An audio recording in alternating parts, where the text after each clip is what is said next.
Mystery Theater presents The Cable Car Incident, the story of a humble man and his battle with fear, by Frederick Spurley, starring Warren Wilson as Alfred and John Sullivan as Pat. I'm a meek man. I'm a humble man, and I admit a coward.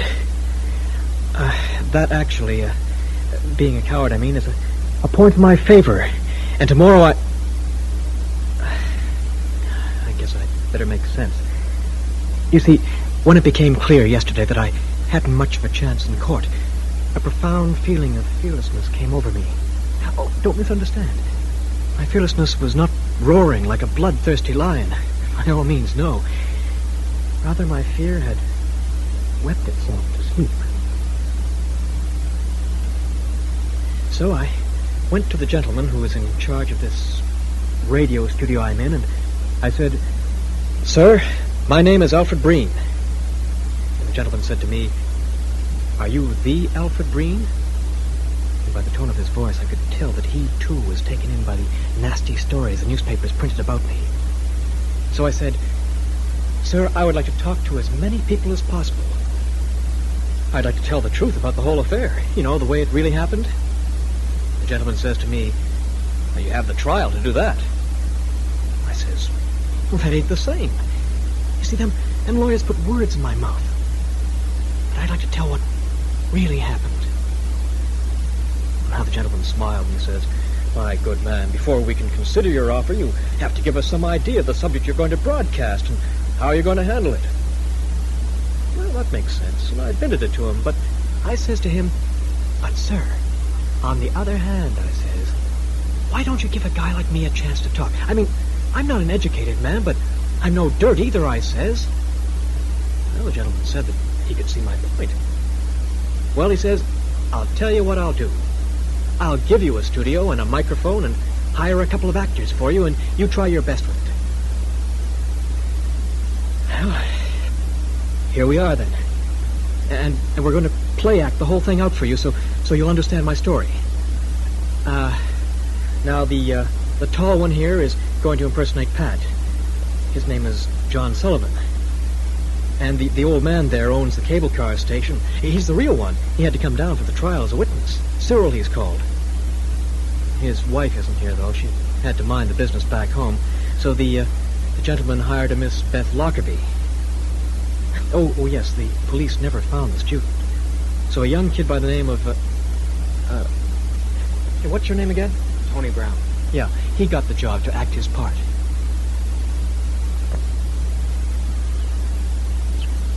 Pat and me were tired that hot summer day since we'd been hunting all day in the Rockies when we saw the station.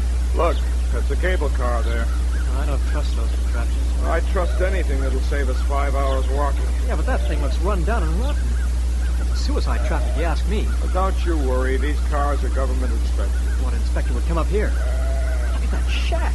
It's just held together by the cobwebs. We're riding the car, not the shack.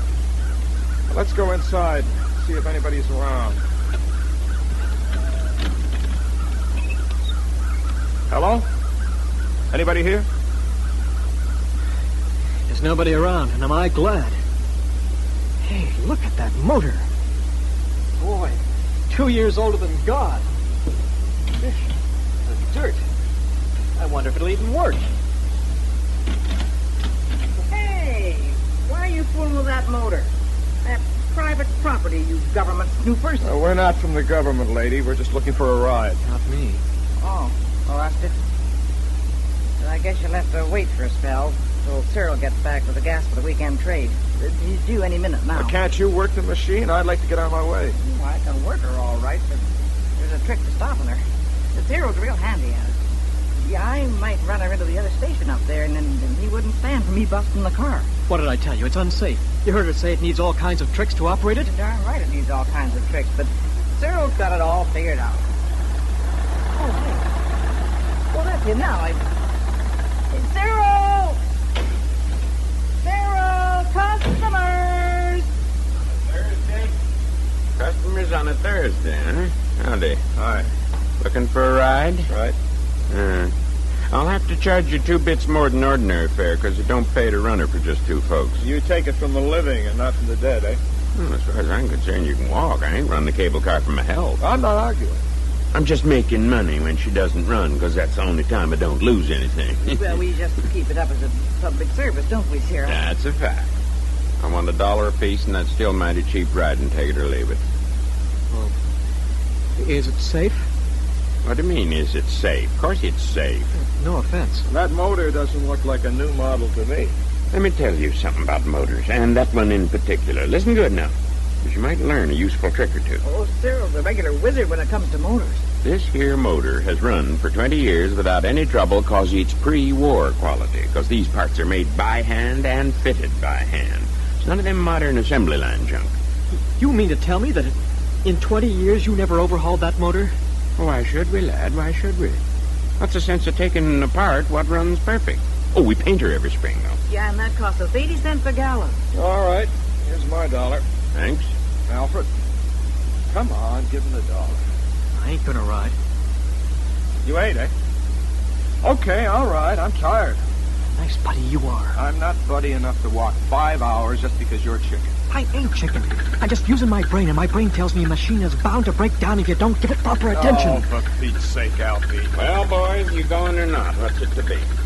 Well, have you got any safety devices? Safety? Give him a parachute.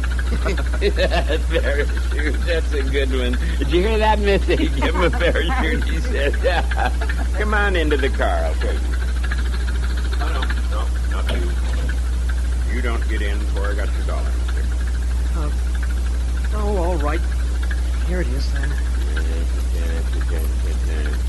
All right. Thanks. Now, come on in. I see this box here. When you press the button, you can talk to me. And when you release it, I can talk to you. Well, that helps a lot to talk to you. But what if the cable... Shut up, pal. Don't get out on the other side before you hear me say so. Enjoy your ride. Worth it. Take your place, missus. Okay. Ready? I'll let her go.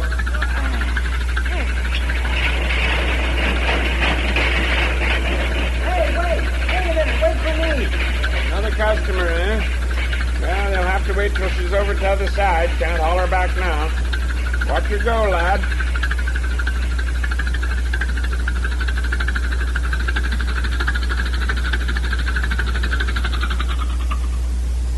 She stopped. She never did that before. You got her in gear, missus? Sure I have. What's the matter, Cyril? What's wrong? I don't know. And to think I wanted to get on. Oh, my guardian angel must have been watching over me. There's nothing wrong with that machine, mister. She's run like a clock for 20 years. Yeah, but right now she's in the middle of a run, stuck 1,000 feet in the air. I don't know why. First time she's done a thing like that to me. Hey, why are we stopping? What's the matter? Come on, old boy, let's get going. Don't you fret. We'll have her running in a jiffy. Who's out there? Oh, a couple of city slickers who bargained the fare down. It's gonna cost you $2, though, since you're alone. Well, don't you think you should get it going first? Yeah, you got something there. Oh, I know what it is. Must be the splint, I'll bet you. I'll just get under the car. Can I help you, Cyril? Time to feed the ghost. Go and look after him. Not much you can do here. Oh, all right. Just holler if you need me. Yeah. What'd I tell you? It's the splint, all right. Do you have another? Now, I'll have to get it from Bill down the valley. I'll have it run in a couple of hours. What's so funny? Well, I was just thinking about those 2 men out there. They'll be kind of seasick bobbing around in the wind. Yeah. Guess they'll want their money back. But no deal. Says on the board, no refunds. Well, I would assume they'd be glad to get out of the car and forget about the money. I don't know. Look, why don't you talk to them out there to calm them down while I'm gone? One was as scared as a rabbit. Just press that button here, see, and then they can hear you. I won't be long. Hello? Hello, you out there. Can you hear me? Yeah. What the hell is going on? Now, you tell the old codger to get going. We can't sit here all day. Are you scared? What is it? Anything the matter with the machine? Listen, I have bad news for you. I hope you can take it. Bad news. Oh, shut up and let me talk to you. What are you talking about? Who are you? Never mind who I am. Listen carefully. The cable can't support the weight. The cable can't support the weight. Now, what are we supposed to do? Are you two friends? Friends? Why?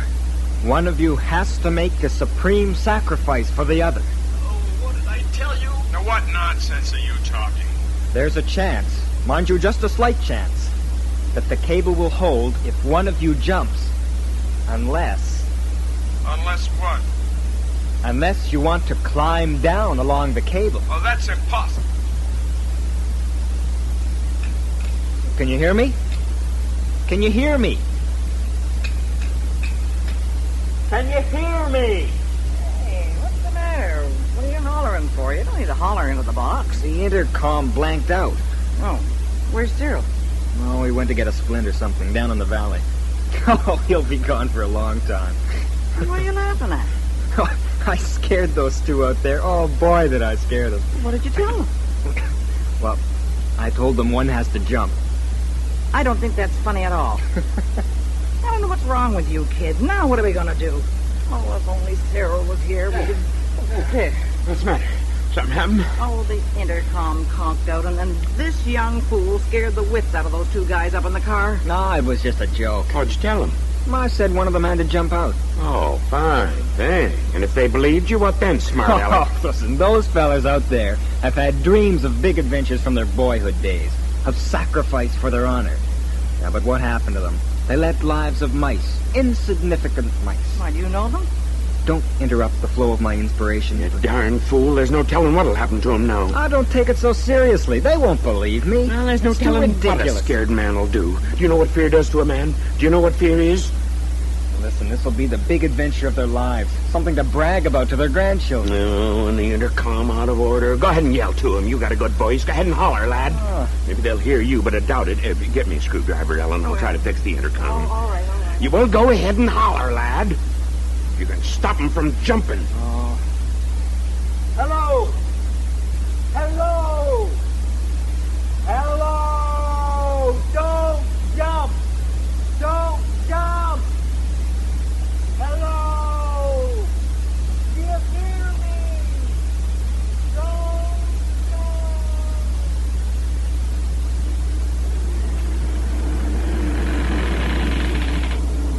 It's no use. It's dead. I told you something was going to happen. I told you. You'll have to jump. Now keep your shirt on. It's a joke, I'm sure. Why would anyone make a joke like that? It wasn't the old man talking to us. It I was say it's no joke. I say it is. We're still here, aren't we? The cable didn't break, did it? We didn't fall yet. A cable like this doesn't break like a string. It breaks strand by strand. It could take an hour or more. Okay, then. So jump, for God's sake. No. You're jumping. I was the one who didn't want to come, remember? If you just listened to me, we wouldn't be in this fix. Well, now we're both in it, and that's that. Now, let's wait and see. Maybe the car will get going. Hey, feel that? Listen, this car ain't going anywhere but down. So jump! You funny little squirt. What do you mean by ordering me? I'm not ordering you. But, let's talk it over. Listen, pal. I'm listening. Let's figure out who's going to jump. Okay, toss a coin. Heads or tails? No. It's much too serious a decision to flip for. What then? See who has more right to live. You want to blame me again for being here? No dice, mister. No. You'll do as I said. How can you say who is more valuable, who has more right to live, as you put it? I can see which one of us has more responsibilities. Because a man is over his ears in debt doesn't make him more valuable. I ain't in debt. I have a big family. So? What do you mean, so? I mean, that means nothing. That means everything. If you have 100 kids, that doesn't make you any better than any other man. But the kids need a father.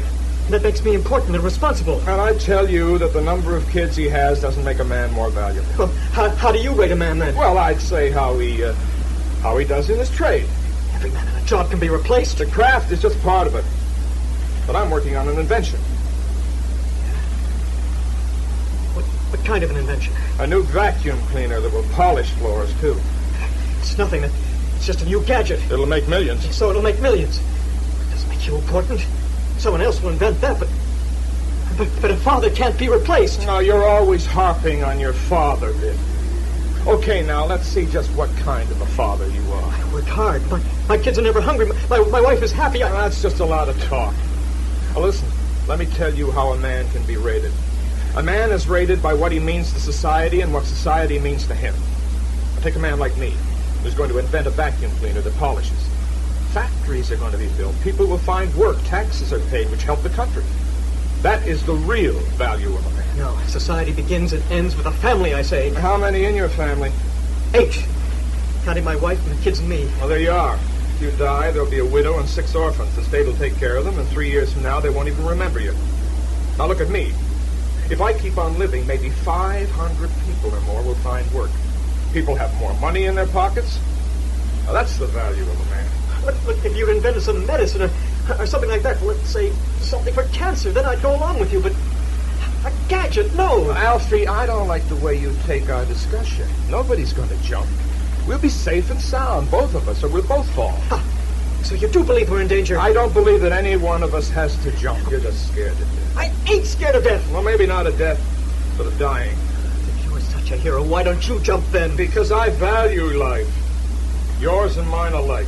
Yours a bit more. Of course. Now listen to me, chicken. The cable car weighs around a ton. Do you think my 240 pounds makes much difference? Or your lousy 150? But we gotta do something. I don't want to die. Well? But you said yourself you believe what the man said. Oh. Well, you can at least listen. Talk, then. Let's do it all over again. I mean, settle we should jump. No, don't interrupt me. We'll wait, but we both will know when the time's come. You've been thinking the time has come ever since the car stopped. No. Let's fix a point on that rock over there.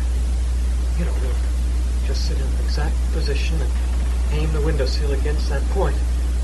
We can tell if the cable slackens or not. The car is swaying. It doesn't matter. It swings regular. No, it don't. It's not. This time we're going to be serious about who jumps. I suppose we'll have to decide again on a standard by which we're going to measure a man's worth, and on that we'd never agree. Oh, yes. I thought of something which should be agreeable to both of us. Yeah? What? What man does the most with his life, considering all the difficulties and handicaps? I don't like it. Why not? Because only good is good. No matter how hard a guy tries, if what he does is not good, it's not good. Maybe, but my idea is a standard, ain't it? I guess so. Hey, I don't think the car is sagging anymore. Looks to me as if they've gone down a quarter of an inch. I'm not too sure that it really went down. Well, I think so. Maybe you're afraid to lose our confidence. Shoot. Make your case. Look, I'm not a roaring success because I'm a meek man. I'm a humble man. I'm not very brave. So it ain't easy for me to live with myself.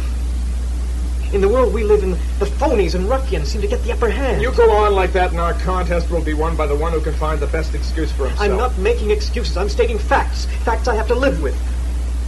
But I was condemned to a life of misery.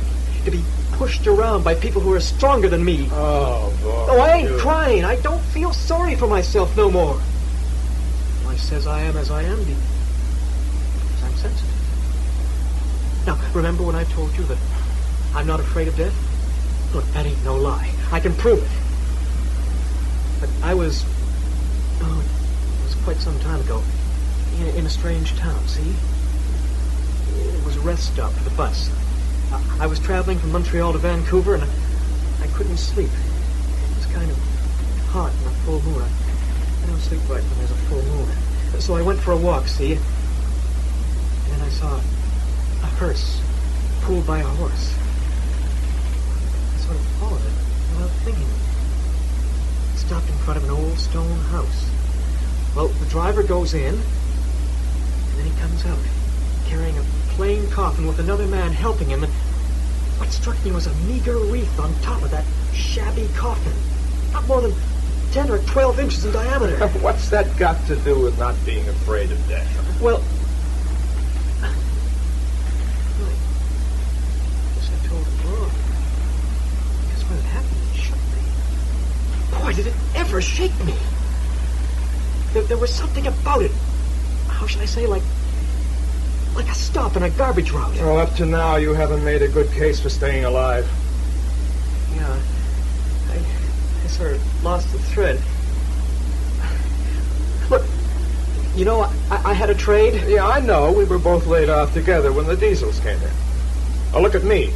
I'm a foreman in a machine shop now, and you're just a laborer with some lousy outfit. See now who is a better man. I just don't have your self-confidence. Because deep down, you know you've nothing to be confident. Have you? As sure as the sun rises in the morning. You know, when I have to look for work, I have to talk to all those strange people I don't know, I'm ashamed. It's as if I'd had a bad conscience. It's because you can't take any pride in yourself. Well, you worked with me. You know I was as good in my trade as the best of them. I'm not lazy. I'm willing to work, and I can work. You know that. Look, buddy, a man isn't a machine. A man has to be a bit popular. I know you know yourself what it needs. Is it my fault if I'm shy? You have to adapt yourself. That's part of being good and valuable. I raised my family honestly. Oh, don't start that. Look, it slumped. Did you feel it? Did you hear it creak? We aren't going to survive. Jump! Look, Al. I've had about enough of you. You wanted to prove to me that you have more right to live than I have. It isn't true. It's just that my family needs me. Scared. That's what you are, a yellow rat. I'll tell you now by what standard a man can be measured. The one that is the fittest to survive any given situation. Now, don't be scared. I won't do it, but if I wanted to, I could knock you out and throw you out of that window like a bundle of rags. It isn't true. It isn't true. You want me to try? It isn't true that just the bullies have a right to live. Don't press your luck, Buster. I had some sort of liking for you once, but today I sure changed my mind. Just wanted me to worship you. No, nuts. I'm not nuts. It's you with your smart aleckness that got us into this mess. I told you it wasn't safe. You think you can lick everybody and everything. Well, now you just try and lick this one. I didn't drag you aboard. Why did you follow me? As a matter of fact, if you hadn't come, the car wouldn't be overloaded. See? You admit I was right all the time. Oh, nonsense. Oh, you always wanted to be the leader. You were always a big shot. Well, now live up to it and show me, poor coward, how a strong man like you dies bravely, shaming a failure like me. Shut up!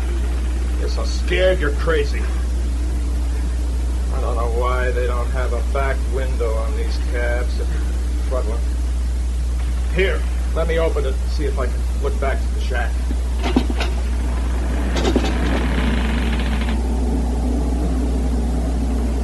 I can't see nothing. Hey, give me a hand so I can lean out further. Yeah, there's a guy standing there making signs. What kind of signs? He points down and then he waves his arms. It means we should come. No, it means we have no time to lose. Look, why don't you holler? Hello! Hello! Hey! Hey! I just saw Bill's boy coming from the valley. He'll be here with Splint in 5 minutes. Hey, look up there. One of the fellows is crawling out of the car. Well, I hope for your sake he doesn't jump. Yeah. Oh, no. No, look. The other guy just pushed him out. Hey, I'm getting out of here. I swear I didn't push him. I swear. He just slipped. Oh, maybe I was a trifle clumsy trying to help him to see the shack, but well, the car swung like a ship and my foothold wasn't too steady.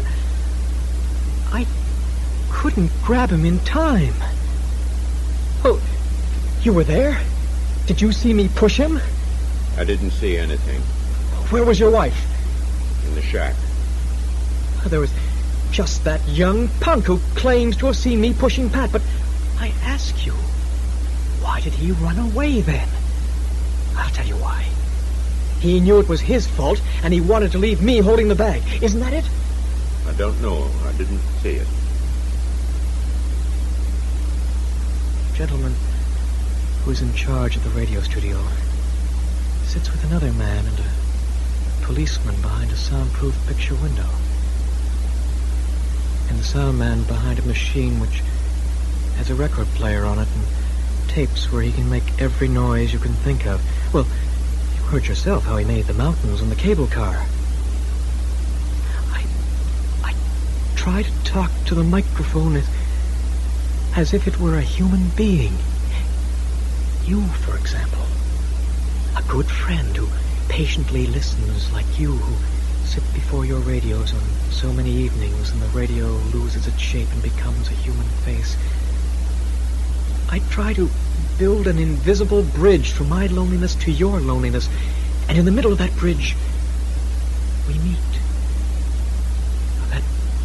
That gives me strength for tomorrow when my case comes up in court, and I have to be strong and self-confident so the jury will believe me. If I go to prison, who would look after my family?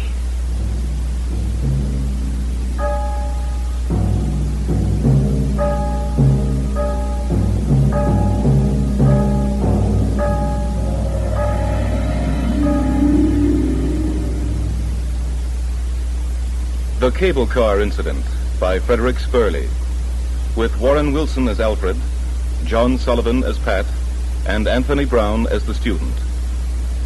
Jack Creeley and Beth Lockerbie were heard as the old caretaker and his wife.